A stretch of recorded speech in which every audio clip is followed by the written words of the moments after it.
The tavern smelled of whiskey and sweat. I sat in the corner holding my shawl tight. My hands shook. Samuel stood near the table, talking to two men. His voice was low, but I heard my name. "Don't do this," I whispered, but he didn't look at me. Luke Carson sat at another table. His hat shadowed his eyes. He looked calm, maybe too calm. Samuel slammed a paper on the table. "Here, that pays my debt." The man across from him laughed. "You think she's worth that much?" Samuel's hand trembled. "Take it or leave it." I stood up. "Samuel, stop this!" "I'm your wife." He didn't answer. He didn't even blink. The other men stared, whispering. One of them spat on the floor. "Quiet, woman," he said. I turned to Luke. "You won't let them do this, will you?" Luke lifted his eyes slowly. "I don't buy people," he said. "Then help me," I begged. He looked at Samuel. "You're crossing a line." Samuel laughed, bitter and tired. "Lines mean nothing when you owe money." I felt cold all over. My legs almost gave out. "Samuel, please," I said. "We can fix this. We can leave." He turned toward me for the first time. His eyes were red. "You never understood," he said. "You think life's about love. It's about survival." I felt the words cut through me. "And you'll survive by selling me?" He didn't reply. He just signed the paper. The sound of his pen scratching was louder than the storm outside. Coins hit the table. My heart broke with the sound. Luke stood up. "Enough. You're not selling her to them." Samuel glared. "Then buy her yourself, hero." The room went quiet. I looked at Luke, hoping he'd walk away. But he didn't. He pulled out his wallet, placed it on the table, and said, "Fine, I'll pay." I stared at him. "No, don't." He didn't look at me. "I'm not doing this for him," he said. "I'm doing it so they don't." Samuel grabbed the money. "Deal," I shouted. "I'm not for sale." Samuel smirked. "You were never mine to keep." The words hit harder than any slap. I could barely breathe. Luke put his hat back on. "Let's go," he said quietly. "I won't go anywhere with you," I said. "You'd rather stay here?" His voice was calm, not cruel. I looked around. The other men were watching me like I was a prize animal. I swallowed hard. "I hate you," I whispered to Samuel. He turned away. "You'll thank me one day." "No, I won't," I said. Luke opened the door. Rain poured outside. "You can walk beside me," he said, "or stay here and let them decide what to do with you." I wanted to run, but I couldn't. My feet wouldn't move. My heart was too heavy. I followed him out into the rain. We walked in silence. The mud pulled at my shoes. I hugged myself, shaking. "You didn't have to do that," I said. "I know," he said, "but someone had to. Do you think I should thank you?" He didn't answer. We reached his horse. He helped me climb on, but I refused his hand. "I can do it myself," I said. "I know," he replied softly. We rode through the storm. The wind cut my face. "I didn't know where we were going. Why did you do it?" I asked finally. He kept his eyes on the road. "Because I couldn't watch him sell his wife like a cow." "You think that makes you better?" "No," he said. "It just makes me less guilty." I turned away, tears mixing with rain. "You still paid for me." "I paid to stop them," he said. "Not to own you." The words sounded kind, but they didn't feel safe. When we reached his ranch, he helped me down again. "You can stay in the barn tonight," he said. "I'll bring food." "I don't need your food. You haven't eaten since morning," he said. He walked away before I could answer. The barn smelled of hay and old wood. I sat in the corner, wet and cold. My mind screamed, how did it come to this? When he came back with bread and soup, I turned my face away. "Eat," he said. I said no. "You can hate me later," he replied, "but not on an empty stomach." I glared at him. "You think you're kind, don't you?" He sighed. "No, just tired." I took the bread slowly. My stomach hurt with hunger. I ate in silence. He watched me for a moment. "You can leave when you want," he said. "Where would I go?" I whispered. He didn't answer. He walked out, leaving the door half open. The rain sound filled the space. I stared at the flickering lantern he left behind. I wanted to cry, but the tears didn't come. The words he said kept echoing. "You can leave when you want." But I couldn't. I wrapped my shawl tighter and lay down on the hay. The bread taste stayed in my mouth. Bitter, strange, heavy. I thought of Samuel's eyes. Cold, empty. He once said he'd die for me. Now he sold me for coins. I closed my eyes. The wind howled through the cracks of the barn.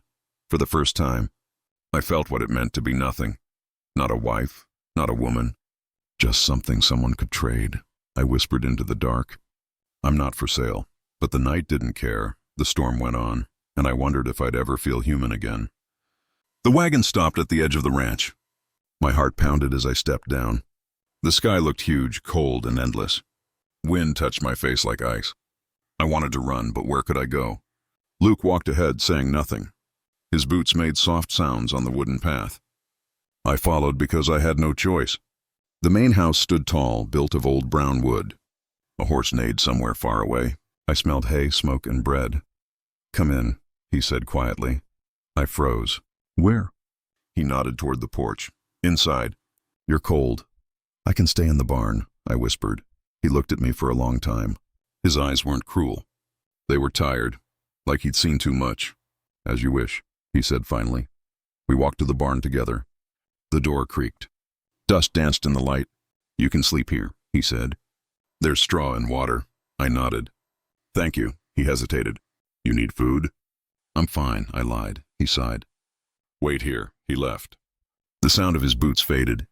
I sat on the straw, pulling my shawl tight. My hands shook. I had nothing, not even anger left. He came back with a bowl of soup and a piece of bread. Eat, he said, putting them near me. I looked up. Why are you doing this? He didn't answer right away. Then he said, because I can. That's not a reason, I whispered. He turned away. Maybe not. I watched him leave again. The night grew colder. I ate slowly, every bite heavy with shame. He bought me, yet he didn't touch me. I couldn't understand that kind of kindness. Or maybe it wasn't kindness, maybe pity. When I woke the next morning, sunlight filled the cracks in the wall. I heard him outside with the horses. The smell of hay and earth filled the air. I stood, brushed the straw from my dress, and stepped out. He looked at me briefly. Sleep well? I nodded. Yes, thank you. You can help with the horses if you like, he said. I don't know how. I'll show you. I hesitated. Why help me? He looked away. Because you need something to do. And I need help. I followed him into the corral. The horses were big and beautiful. One of them snorted and stepped back. Don't move fast, Luke said. They feel fear. I'm not afraid. I lied again. He smiled a little. You're shaking. I'm cold. He didn't argue. He handed me a brush. Try. I brushed the horse's neck slowly. The animal's warmth surprised me. It felt alive, gentle. I could hear my own heartbeat. You're doing fine, Luke said. I looked at him. You talk little. Words aren't always useful. Then why by me? I asked. He stopped. For a long time he didn't speak. Finally he said, because I couldn't let him win. Who? The man who sold you. My chest tightened. Samuel? He nodded once. He lost everything. Then he offered you like you were a thing. I couldn't let that happen. So you paid. Yes. To own me? His voice softened. No, to save you. I didn't believe him. Not yet. I wanted to, but pain doesn't trust easily. Days passed. I worked quietly. Luke spoke little, ate alone, and read old letters by the fire. Sometimes I saw him outside at night staring at the sky. One evening I brought him water.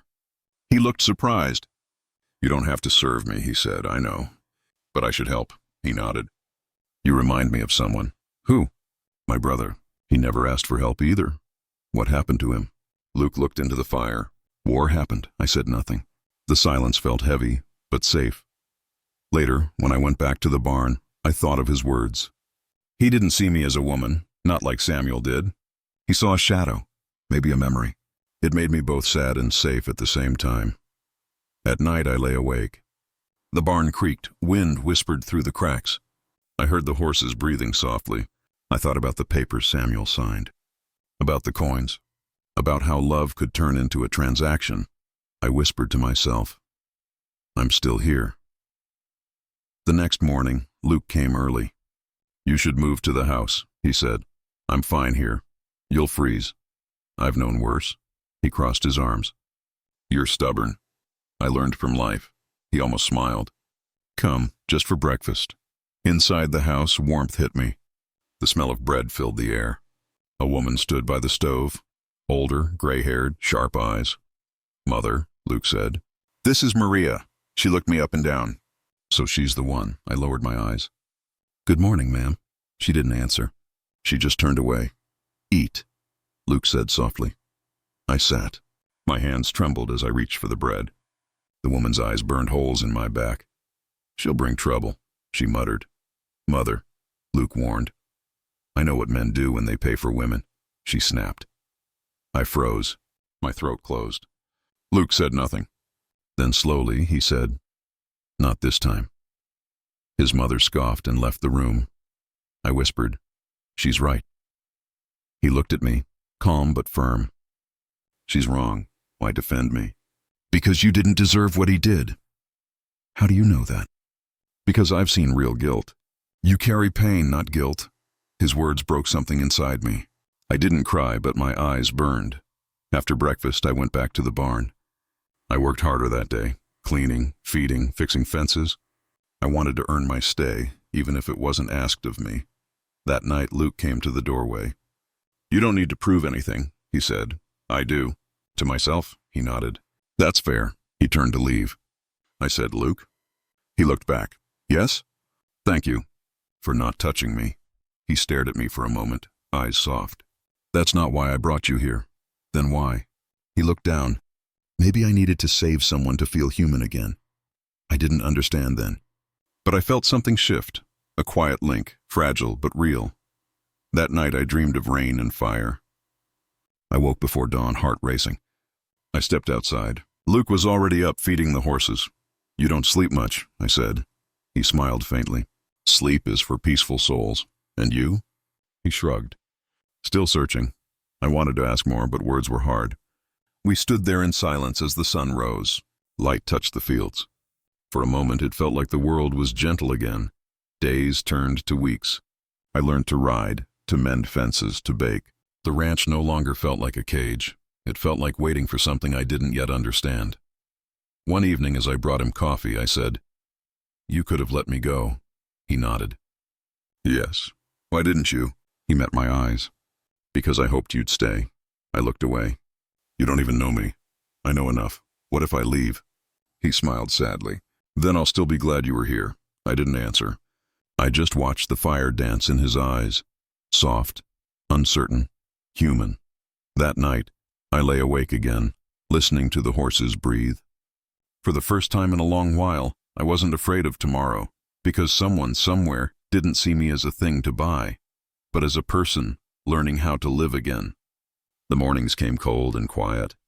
I woke before sunrise, washed my face with the little water left in the tin bowl, and stepped outside. The air smelled of horses and hay. My hands still hurt from yesterday's work, but I didn't stop. I couldn't stop. "Don't forget the buckets," Rose said from the porch, her eyes cut like a knife. "Yes, ma'am," I whispered. She watched me as if I had stolen something from her house. Maybe she thought I had. Maybe she believed every word the town said about me, that I was a woman bought with money and sin. I didn't try to explain. Words never saved me before. At breakfast, Luke sat across the table, quiet as always. His coffee steamed. Mine was cold. "You should eat more," he said. "I eat what I earn," I replied. "You earned more than you think." Rose frowned. "Luke, don't encourage her. That woman needs to remember her place." I stared at the bread on my plate, dry and hard. My stomach growled, but I didn't touch it. "It's fine," I said. "I'll eat later," Luke sighed. "Ma, let her be." Rose stood up, muttering, "You're too soft, boy." "She'll break your heart next." Then she left the room. I sat there silent. The walls felt heavy. I wanted to thank him, but my throat refused. After breakfast, I went to the stable. The horses were restless. They understood pain. I could see it in their eyes. I brushed one of them, a brown mare with a white mark on her nose. "You like her?" Luke's voice came from behind me. "She listens," I said softly. "She bites too," he joked. "So do I replied without smiling. He laughed, the first time I heard him laugh. It was strange, warm and sad at the same time. "She's called Hope," he said. I looked at him. "Hope?" He nodded. "She came here half-starved. Now she runs faster than any horse in this valley." I touched the mare's mane. "Maybe I'll learn from her." "Maybe you already have," he said quietly. I didn't answer. My heart felt heavy again. Every kind word from him made me want to cry. I didn't understand why kindness hurt more than cruelty. Later that day, I carried water from the well. The sun burned my skin. Rose stood near the kitchen door, arms crossed. "You think working hard will make you clean?" she asked. I stopped. No, ma'am. It makes me tired. She didn't like that answer. You'll never belong here. I know, I said. I stopped belonging anywhere a long time ago. Luke appeared behind her. Ma, enough, he said sharply. She's doing more work than any of us. She's a problem, Rose hissed. And problems bring shame. Then maybe shame belongs to us, not her, he said. Rose turned away, angry. I wanted to thank him again, but I couldn't. My words always felt small beside his silence. That night, the wind blew through the windows. The ranch creaked like it was alive. I sat near the small fire in the kitchen, mending a torn cloth. Luke walked in quietly, holding 2 mugs of warm milk. You're still awake, he said. Can't sleep, I admitted. Dreams? Memories, I said. They don't sleep either. He sat down across from me. I don't know what you went through, but I can tell you this. You're safe here. I don't believe in safe places, I said. Not anymore. He looked at me for a long moment. Then believe in people, at least one. People break, I said. Sometimes they mend too. The fire cracked. I wanted to look away, but his eyes held me there. Why did you buy me? I asked suddenly. You could have left me there. He hesitated. Because I couldn't watch a man sell his wife like cattle. Because I once saw someone I loved sold too. To hunger, to pain, to pride. I couldn't stop that, but I could stop this. So it wasn't about me. It was about what was right, he said. I nodded. Then I owe you my life. He shook his head. No, you owe yourself your life. I just gave it back. For the first time, I smiled. It felt strange, weak, but real. He stood up to leave, but stopped at the door. You don't owe me, he said softly. You never did. I watched him walk away, his shadow long in the firelight. The words echoed inside me. You don't owe me. The next morning, I woke early again. The sun touched the hills, gold and quiet. Rose didn't come out this time. Luke was already in the field, fixing the fence. Need help? I called. He looked up, surprised. You don't have to. I know, I said. But I want to, he smiled. Then bring a hammer. I did. We worked side by side. The wood smelled sweet and old. He whistled a tune I didn't know. You're not bad with nails, he said. I learned fast, I said. The world teaches quick when it's cruel. He stopped for a moment. I'm sorry it was cruel. It's not anymore, I said, looking at him. Something changed that day. Not big, not loud, just something small and quiet like a seed. In the afternoon, Rose brought us lemonade without a word. She didn't smile, but she didn't frown either. That was her kindness. When the sun set, I sat on the porch steps. The wind carried the smell of bread from the kitchen. Luke joined me with 2 slices, still warm. Hungry? He asked. Always, I said. We ate in silence. The stars appeared one by one. Do you ever miss home? He asked. I don't remember what home feels like, I said. But maybe this is close. He looked at me, eyes gentle. Then stay as long as you need. I nodded. Maybe I will. He handed me the last piece of bread. Take it, he said. You need it more, I smiled. You always feed me. He looked away, voice low. Maybe one day you'll feed me too, with something better than bread. What's better than bread? I asked. He smiled faintly. Peace. I didn't know what to say. The night was quiet, the kind that makes you hear your own heartbeat. As he stood to leave, I said softly, Luke. He turned. Yeah, thank you, I whispered. For what? For being kind when you didn't have to. He nodded once. Good night, Maria. When he walked away, I looked at the stars again. My chest hurt. Not from fear, but from something new. Something I didn't understand yet. Maybe kindness was the hardest gift to carry. And maybe, just maybe, a stranger's kindness could feel like home. I was feeding the horses when I heard that voice. Maria! He shouted. My blood froze. I dropped the bucket. I knew that voice. I knew that pain. I turned slowly.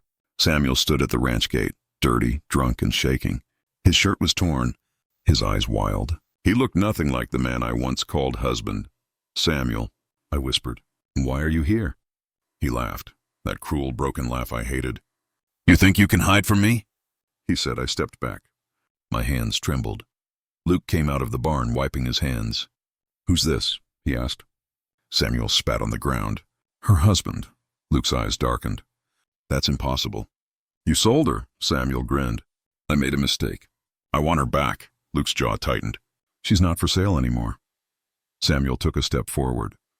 You paid for her once, Cowboy. How much for a second round? My stomach turned. Stop it, I said, my voice shaking. He looked at me like I was dirt. You're mine, Maria, he said. You'll come home. I swallowed hard. I don't have a home with you, he laughed again. You think this man loves you? He bought you like cattle. Luke moved closer to me. You're not taking her, he said. Samuel's eyes burned with hate. You don't tell me what's mine. I felt something inside me break, the part that used to be afraid. I'm not yours, I said quietly. He turned to me shocked. What did you say? I said I'm not yours, I repeated. You lost that right. He raised his hand like old times. Luke grabbed his wrist before it touched me. Don't, Luke warned. Samuel yanked his arm back. Stay out of this, Cowboy. Luke didn't move. You should leave, Samuel sneered. You think she'll love you? She can't. She's broken. Maybe, Luke said calmly, but she's free. Those words hit me harder than any slap. Samuel blinked, confused for a moment. Then he laughed again, hollow, bitter. You think freedom feeds her? He said. Luke took a slow breath. No, but I do. Samuel clenched his fists. You'll regret this. I've been through worse, Luke said. I stepped between them. Samuel, I said. Go, please. He looked at me with cold eyes. You'll regret this too. Maybe, I said, but at least it'll be my choice. He leaned closer. I smelled the gin, the smoke. You think you're strong now? He whispered. I stared back. No, I just stopped being weak. He slapped the gate open and walked away. The dust rose behind him like smoke from a fire long dead. I stood there shaking. My knees felt weak. Luke put his hand on my shoulder. You okay? I nodded, though I wasn't. My heart beat too fast. My hands were cold. He'll be back, Luke said quietly. I know, I said. Then we'll be ready, he replied. We walked back toward the house in silence. The sun was low, red and heavy. I felt the fear crawling inside me again. But under it, something stronger, a strange calm. Inside, Rose stood by the window. Who was that man? She asked. I looked at her, tired. My past. She crossed her arms. He looked dangerous. He is, I said. But so am I now. Luke poured me a cup of water. You did good out there, he said softly. I felt like I was shaking the whole time, I said. That's what courage looks like, he replied. I smiled a little, though my throat hurt. Do you think he'll really come back? I asked. Luke nodded. Men like him don't walk away easy. Then what will we do? We'll stand, he said simply. Later that night, I sat by the window. The moonlight touched the empty gate. I thought of the life I once had, the fear, the silence. Samuel used to say I was nothing without him. Now, looking out at the ranch, the horses, the stars, I realized he was wrong. I had work. I had peace. I had myself again. Luke came over and sat beside me. Can't sleep, he asked. Too many thoughts, I said. Want to talk? Maybe, I whispered. He waited quietly. I liked that about him. He said I was broken, I finally said. Luke looked at me. You're not. I feel like it sometimes. He smiled faintly. We all do. I stared at the sky.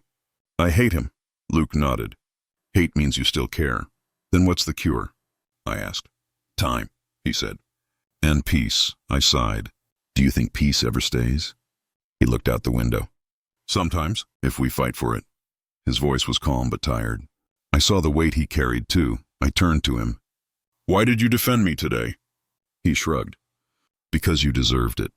No one ever said that before, I whispered. Then they were fools, he said simply. For a while, we just sat there. The silence was softer than before. I felt safe, a feeling I hadn't known in years.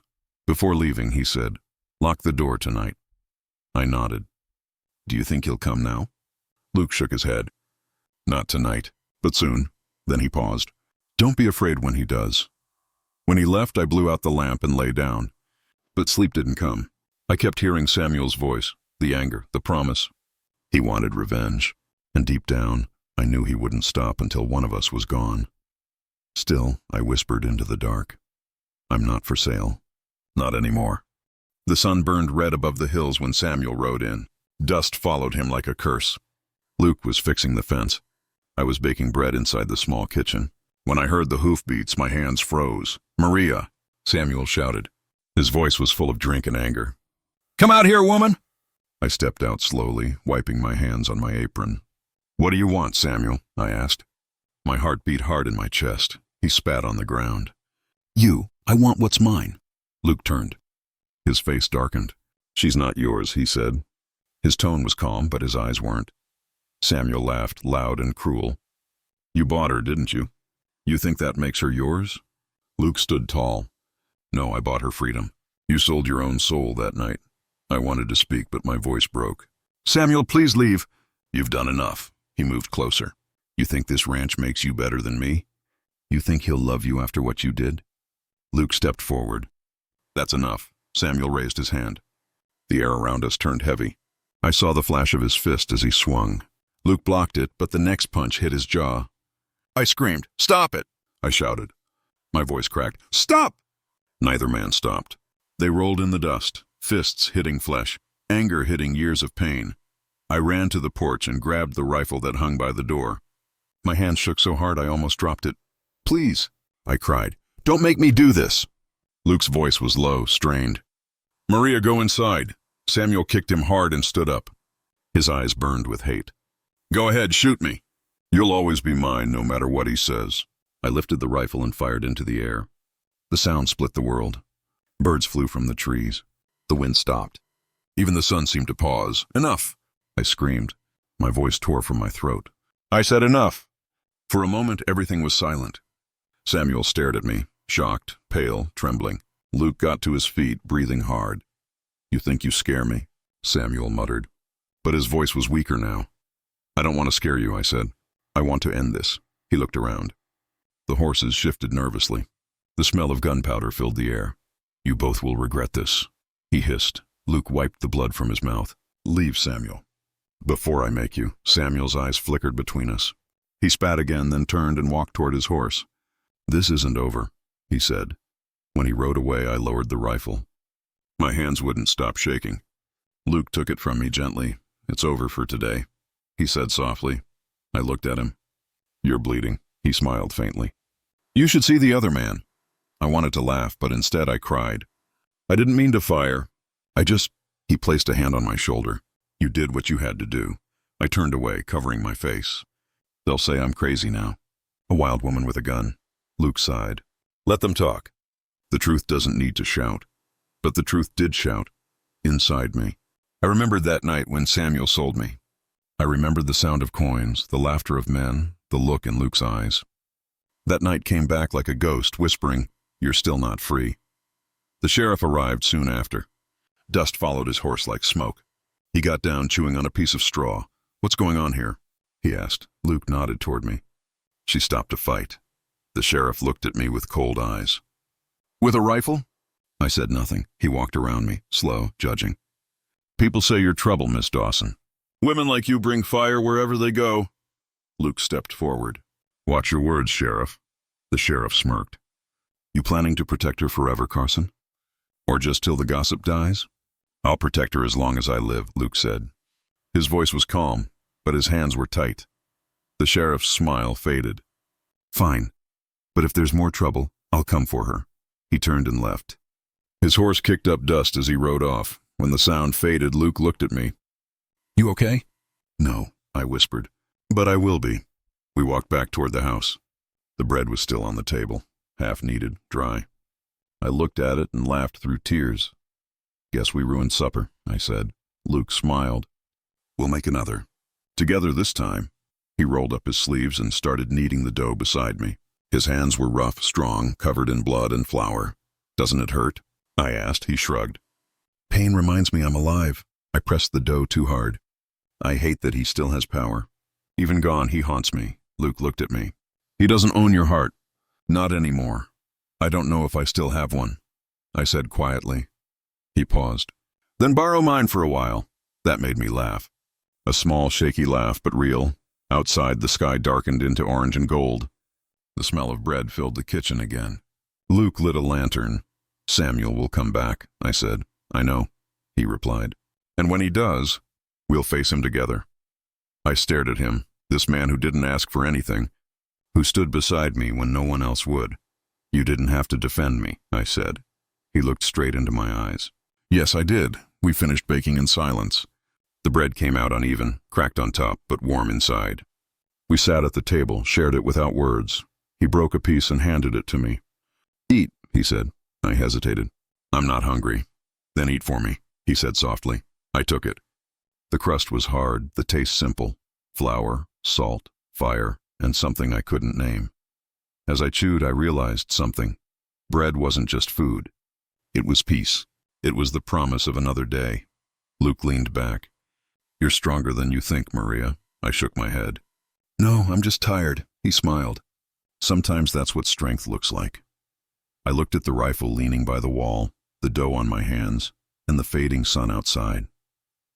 For the first time in years, I felt like I belonged somewhere, not as someone bought, but as someone seen. The silence between us wasn't empty anymore. It was full of things unspoken, of trust slowly built, of pain slowly healing. And as night came, I whispered, "Thank you for standing with me." Luke nodded, his eyes gentle in the lantern light. Always. The wind moved softly through the open window. The smell of warm bread filled the room. Somewhere in the distance, a coyote howled, but for once, I wasn't afraid. The rain started before sunset. I stood on the porch watching the sky cry for me. The drops hit the dry ground like soft whispers. Luke came out holding 2 mugs of coffee. You still like rain? He asked quietly. I don't know, I said. It hides my tears. He gave a small smile. Then let it rain all night. We sat in silence for a while. The ranch smelled of wet earth and wood smoke. My hands were cold, but my heart burned with old pain. People in town had stopped talking to me, at least not to my face. They said I was cursed, bad luck, that God turned his face from me. Rose came by today, Luke said. She thinks the preacher told her not to visit. I looked at him. Do you believe them too? He shook his head slowly. No. But I see how much it hurts you. It doesn't hurt anymore, I lied. Yes, it does, he said softly. You just hide it well. I stared at the horizon where the mountains vanished into gray mist. I used to pray, I said. Every night I asked God to give me a sign. Maybe silence was his answer. Luke turned to me. Or maybe he was just waiting for you to listen. I didn't know how to reply. His words stayed in the air, heavy and kind. The rain grew stronger. He placed his hat on my head. You'll get sick, he said. I don't mind, I whispered. The rain feels honest. He looked down, then said, My brother loved rain too. I turned toward him. You never told me about him. He nodded. Because it still hurts. Tell me anyway. He sighed, his eyes lost in the storm. His name was Peter. We grew up on this land. One night there was a flood. He went out to save the horses. I told him to wait. He didn't. The bridge broke. I found him in the river the next morning. I swallowed hard. I'm sorry, Luke. He smiled weakly. It's strange. When I see you, I see the same fight in your eyes. The same pain. You remind me of him, brave but lost. I looked down at my hands. Then maybe I should find a way to stop being lost. Maybe, he said. But you don't need to do it alone. I've been alone for too long, I said. I don't even remember how to trust. Then let me remind you, he said. His voice was low, like a promise. The rain softened. Steam rose from the muddy ground. I felt something shift inside me. Small, fragile, but alive. Luke, I said, why did you really buy me? He went quiet. Because I couldn't watch a good person die. I stared at him. You didn't even know me. I didn't need to, he said. I just knew I had to help. You paid for me, I said bitterly. That doesn't sound like help. He flinched. I know. But if I hadn't, Samuel would have sold you to someone worse. I looked away, ashamed. Sometimes I hate that I needed saving. He nodded. Sometimes I hate that I couldn't save my brother. We both went silent again. Only the rain spoke. Do you ever think about leaving? I asked. Every day, he said. But then I remember who's here. Who? He looked straight into my eyes. You, my heart skipped. I wanted to speak, but no words came. He stood up, walked a few steps, then turned back. When I'm near you, I remember what it means to care again. I stood too. Luke, don't. Why not? He asked softly. Because I'm broken. He smiled sadly. So am I. Maybe that's why it works. A flash of lightning lit the ranch. I saw the fear and hope in his face, the same mix I felt inside. "Luke," I whispered. "Yes? If we both stay broken, will it hurt less?" "Maybe not," he said, "but at least we'll hurt together." The wind carried his words through the rain. I stepped closer, feeling the warmth of his coat. "I thought I was cursed," I said, "but maybe I was just lost." "Everyone gets lost," he whispered. "The lucky ones find someone who waits." My eyes burned with tears. "Why do you still care?" "Because someone should," he said simply. And I want it to be me. I didn't answer. I just listened to the rain and the sound of his breath beside mine. After a while, I said, "Do you think God forgives people like me?" "I think he already has," Luke said. "He sent the rain, didn't he?" I smiled for the first time in weeks. The rain washed away the dust, the rumors, the shame.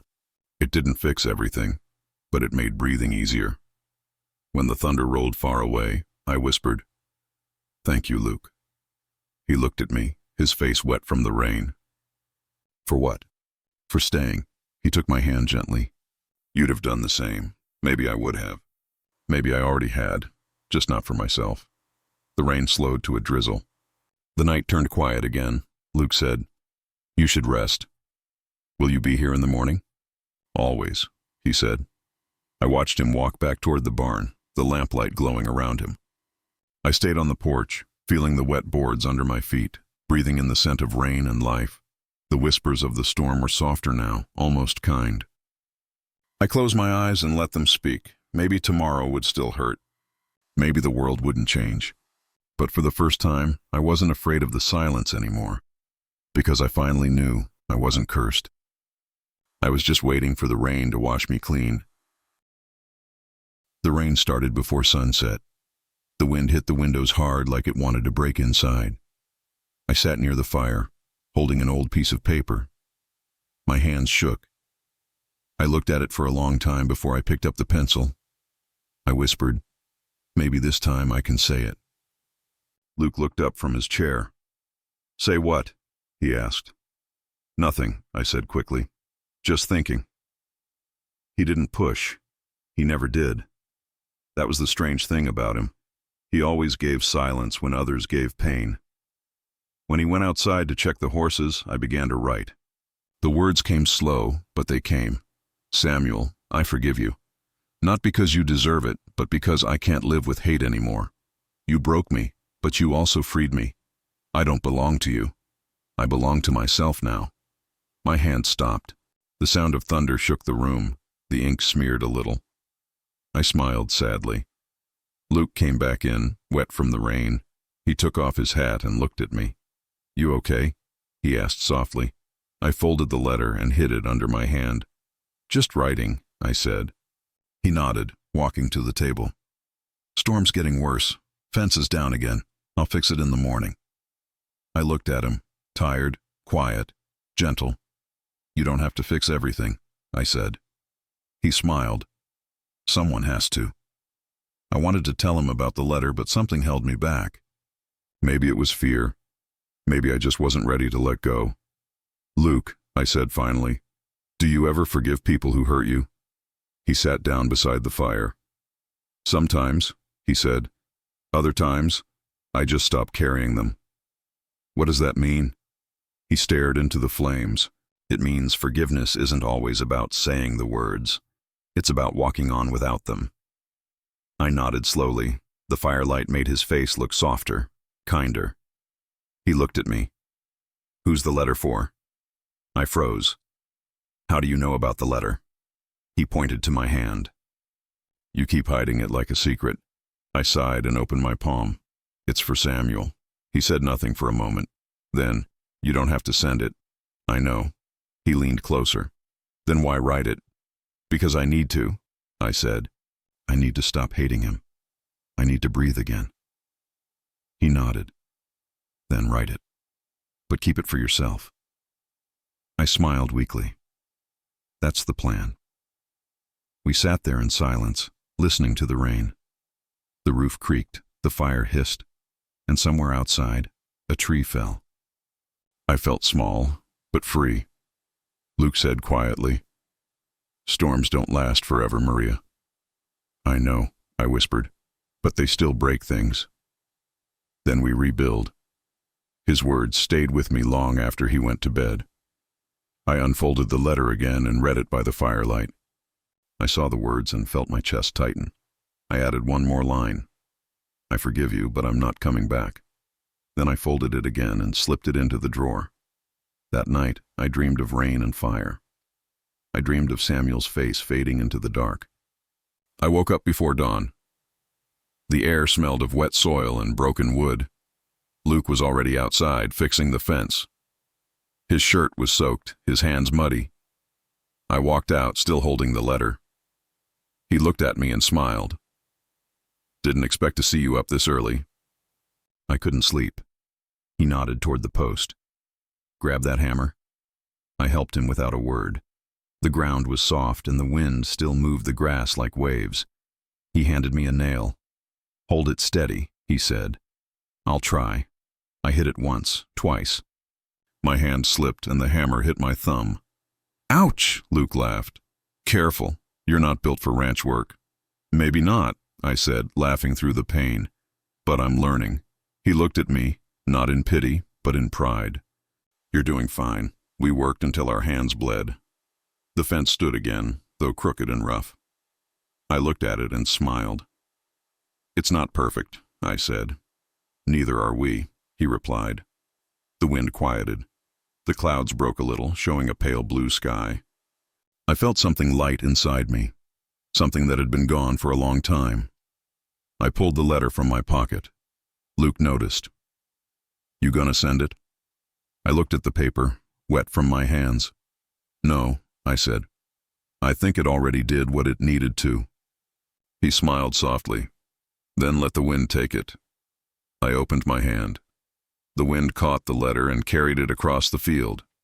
We both watched it fly until it disappeared behind the trees. Luke touched my shoulder. Feel better? Yes, I whispered. For the first time in years. He nodded. Good. Sometimes we don't need answers, just peace. I looked at the horizon. The sun touched the wet fields, turning them gold. My heart felt heavy, but it didn't hurt anymore. Luke said, Come on. Breakfast's waiting. I laughed. You mean more bread and eggs?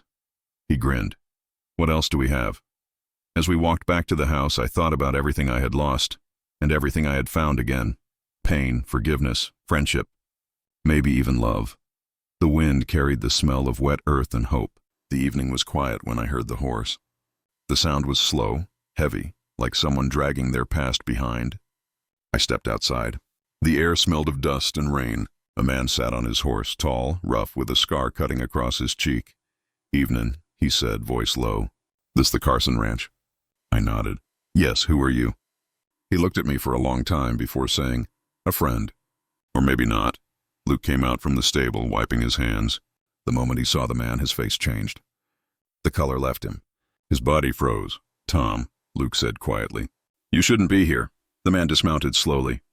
His boots hit the ground hard. You thought I wouldn't find you. I looked between them, confused. Luke, what's going on? Luke didn't answer. He just whispered, Go inside, Maria.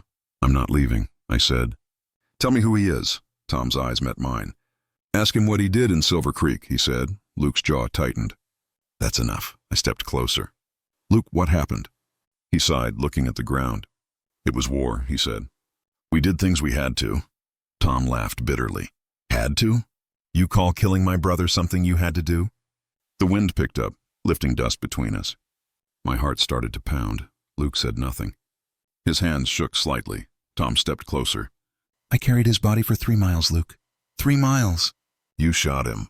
Then you walked away, Luke whispered. He would have killed my men. I had no choice. There's always a choice. Tom spat. I looked at Luke, trying to understand. Is this true? He nodded slowly. Yes, but I never meant... Tom cut him off. Don't lie to her, too. You took a life. You stole my brother. Luke raised his voice for the first time. It was war, Tom. We were all dying. I did what I had to do. Tom turned to me. You think he's a good man, don't you? I said nothing. My throat felt tight. He pointed at Luke. This man took everything from me. Luke whispered, I saved others. Tom shouted. You saved yourself. I took a step forward. Stop, please. I can't listen to this. Tom looked at me. You don't know him like I do. I know what I see, I said. A man who gave me bread when I was starving. A man who never hurt me.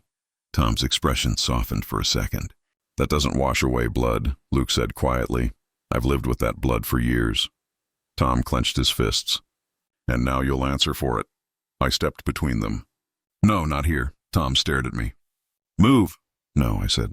If you kill him, you'll carry the same pain you hate. For a moment, no one spoke.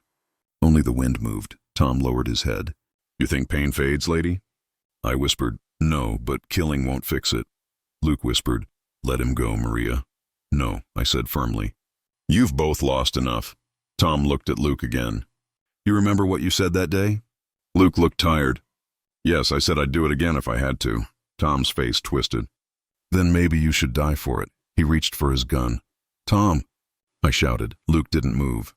He just looked at him and said softly, if it gives you peace, then do it. Tom froze. His hand shook. His eyes filled with tears. You still talk like a hero, Tom said. You always did, Luke whispered. I'm no hero. The silence stretched. Finally, Tom lowered his gun. He turned away, his voice rough. I can't forgive you, but I won't kill you. Not in front of her. He walked to his horse, every step heavy. Luke said, Tom, wait. Tom stopped but didn't turn.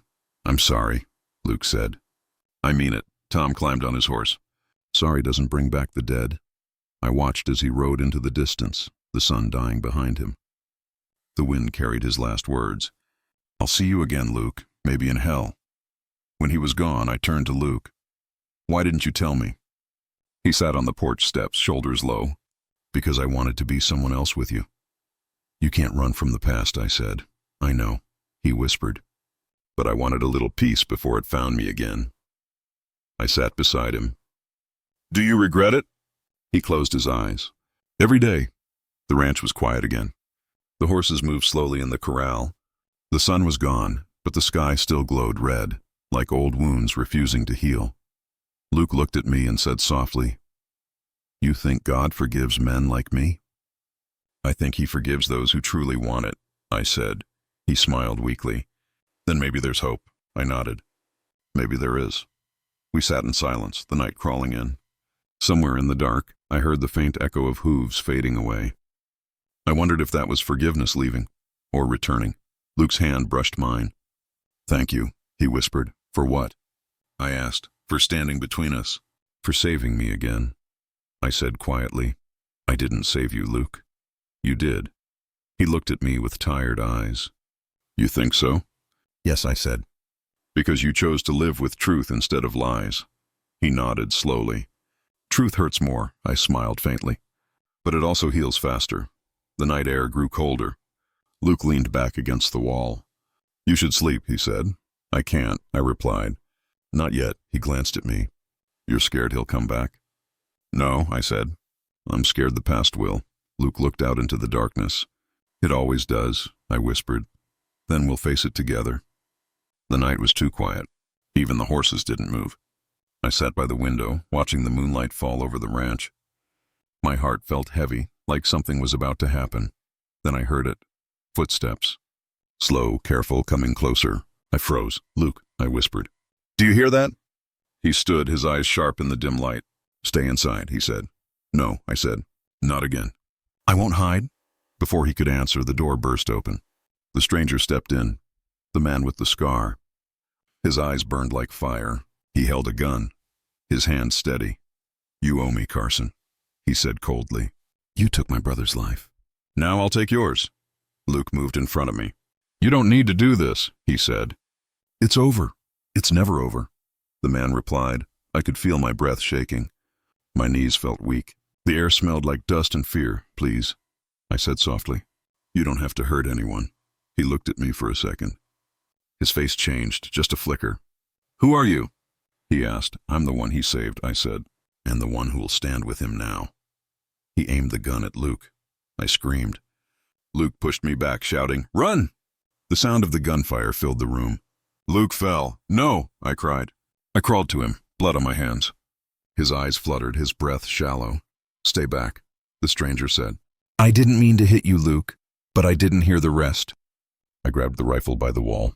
My hands shook so hard I could barely hold it. "Stop!" I said, my voice cracked. "Stop right there." He turned toward me, shocked. "Put that down, woman." "No," I said. "You've done enough." He stepped closer. I fired. The sound echoed across the ranch. The man dropped to his knees, staring at me with disbelief. Then he fell. Silence swallowed everything. My chest heaved. My arms trembled, but I didn't cry. Not this time. I looked at Luke. "Luke, stay with me," I whispered. He smiled faintly. "You're strong now," he said, his voice weak. "I had to be," I said. "You taught me." I pressed my hands on his wound. "You'll be fine." "You will," he coughed. "You stopped him." "You saved me," I shook my head. "No, Luke. You saved me first." He laughed softly, then winced. "Guess we're even." "Don't talk like that," I said, tears finally falling. "We'll get help. I'll ride to town." He touched my cheek. "I'd pay again. Just to keep you safe." "Don't say goodbye," I whispered. "I'm not," he said. "Just telling the truth." I held his hand, feeling the warmth fade slowly. The night wind pushed through the open door, cold and heavy. I could hear the horses crying in the distance. Minutes passed. Maybe hours. I didn't move. I only stared at his face, willing him to breathe. Finally, he opened his eyes again. "Maria," he said softly, "you're still here. Where else would I go?" I said. He smiled, a tired, broken smile. "Then maybe I can rest." "No," I said quickly. "You'll live. You'll see the morning." He closed his eyes again. "Promise me something." "What?" I asked. "Don't let this place die," he whispered. "Keep it alive. Keep them fed. Keep hope here." "I promise," I said. He nodded, his hand squeezing mine weakly. "That's all I need." I leaned closer. "You'll see it too. You'll see everything we dreamed." He didn't answer. Outside, the rain began to fall. Soft at first, then harder, washing away the blood on the porch. I dragged myself up and covered him with my shawl. When morning came, I rode to town for the doctor. Every mile hurt. My body felt like it carried the weight of two souls. The doctor came fast. He worked for hours. I sat on the floor praying. Every second felt longer than the last. Finally, he looked at me. "He'll live," he said. "He's lucky you stopped the bleeding." I covered my face and cried, not out of fear, but relief. Luke woke the next day, weak but smiling. "You didn't run," he said. "I couldn't," I said. "You'd never have forgiven me." He laughed softly. "You're right. I'd come looking," I smiled. "You'd better get better then. There's work to do." He closed his eyes, still smiling. "Bossy woman," he whispered. That night I sat outside, watching the stars. The rain had cleared. The ranch looked quiet again, like it was holding its breath. The stranger's grave was out by the fence. I marked it with a wooden cross. I didn't hate him. Maybe he just lost too much, like we all had. I looked at the house, the light from Luke's room flickering softly. I whispered, "We're both alive. That's enough." Then I took a deep breath and watched the dawn rise over the ranch, and for the first time, I felt peace. Not because the pain was gone, but because I had survived it. I woke with the sun soft and golden. The porch smelled like fresh bread. I smiled and breathed in deeply. "Morning, Tommy," I said. He carried a basket of eggs. "Morning, Miss Maria," he said. I nodded. He ran inside the bakery. I stayed on the porch, looking at the fields. The horses were grazing. The wind moved the tall grass. It felt peaceful. Too peaceful. I touched the chair where Luke used to sit. Empty, cold, silent. I missed him, yes, but not in the way I once feared. He was gone. Peacefully in his sleep, they said. No pain, no fear. I whispered, "I miss you, Luke." The wind seemed to answer me. It shook the porch slightly, gentle. I smiled through my tears. The bakery doors opened. Mrs. Langford came in with a basket of apples. "Maria, are you okay?" she asked. I nodded. "Yes, I am. Thank you," she smiled. "You've done so much for this town." Luke would be proud. I looked down at my hands. They were rough. Flour stuck under my nails. I wiped them on my apron. I remembered the first bread Luke had fed me. Warm, soft, simple. I had never tasted kindness before. I whispered. I fed him life. He fed me bread. I shook my head. How strange life was. How cruel and kind at the same time. Tommy ran out with a small loaf. Look, Miss Maria. I made this myself. I took it and smiled. Good job, Tommy. Luke would be proud of you. He beamed. I want to be like him. Brave and kind, I hugged him. You already are, Tommy. You already are. The wind rustled the pages of my notebook. I opened it. I began to write about him. Every word carried my heart. I fed him life. He fed me bread. I will never forget. I paused, thinking. I could almost hear his voice. Calm. Gentle. You're strong, Maria. Stronger than you know. I closed my eyes. I could feel him near. Miss Maria. A voice called. I looked. Ethan Brooks stood by the fence. Morning, Ethan, I said. He smiled. The fields look beautiful today. You must be proud. I nodded. Yes, proud and grateful for everything he taught me. He came closer. I see him in you. I smiled faintly. I hope so. I hope he would be happy. I walked to the barn. The horses moved slowly toward me. I touched each one, whispering their names. Good morning, Bella. Good morning, Max. I felt peace. I remembered the storms, the nights we stayed up together. Luke and I working, laughing, quiet moments. I whispered, thank you for everything. Later in the bakery, people came for bread. Good morning, Maria, they said. I smiled. Good morning. Bread is fresh today. They laughed and nodded. I felt warmth inside me. The bakery smelled of flour, sugar, and hope. I remembered how Luke taught me to knead the dough. Life is like bread, he said once. You put care, you put patience. Then it rises. I nodded to myself. I paused, thinking about the letters we never sent. Words we wrote, never mailed. Forgiveness, love, confessions. All kept in a drawer, saved for no one. I whispered, I forgive you, Luke, I always will. My hands shook slightly. I felt the weight of years, of sorrow, of love. But I also felt peace. The sunset came early. I walked to the porch again. The sky was red, orange, and gold. I sat down. Tommy played with the horses nearby. Ethan leaned on the fence. I closed my eyes. I could see Luke smiling at me. Strong, silent, full of care. I whispered, I stayed. I stayed for you. I remembered our first fight. My fear, his patience, how he never left, how he never judged me, how he fed me bread when I had none, when I had lost all hope. I smiled softly. Love was not about who saved who first. It was about who stayed. And he stayed. I stayed too. Night fell slowly. Stars appeared in the sky. I could almost see him in them. I remembered the small things, his hand on mine, the sound of his voice, the quiet evenings by the fire. I fed you bread. You fed me life. I whispered the words aloud. The moonlight reflected on my notebook. I felt tears on my cheeks. Not sadness, gratitude. Tommy ran to me, holding a small candle. Miss Maria, it's time to close the bakery. I smiled. Yes, Tommy, let's go. We walked back inside. Ethan stayed outside for a while, looking at the stars. I watched him quietly. I remembered how Luke and he laughed together. Brothers, friends, protectors. I whispered, thank you for him, Ethan, for everything. I sat in the quiet kitchen. The smell of bread lingered. I took out my notebook again. I wrote slowly, carefully. Every line remembered him. Every word honored him. I could feel his presence in the walls, in the bread, in the horses, in the wind. I whispered, I will keep your love alive, Luke, forever. The house was quiet. I could hear the night animals. Owls hooted. The horses moved in their stalls. I felt peace. I felt love. I felt life. I remembered the pain, the fear, the betrayal, the tears. And I let it all go. Not because I forgot, but because love lasts longer than pain. I walked to the porch one last time. The wind whispered through the tall grass. I sat down and opened the notebook. I wrote, I fed him life. He fed me bread. And that is enough. I smiled through my tears. I felt the moonlight on my face. I closed my eyes. I felt him beside me silently forever. Morning came again. The bakery opened. I fed the town bread, stories, and hope. Tommy and Ethan helped. I laughed. I cried quietly when no one watched. Life went on, soft and steady. I whispered once more. I stayed. And I will always stay. Love is in staying. The wind moved gently. The stars faded in the dawn. I picked up the notebook and wrote the last line of my story. He fed me bread. I fed him life. And that is all that matters. I felt my heart full, my soul light, and my mind calm. I went to the barn. The horses nickered.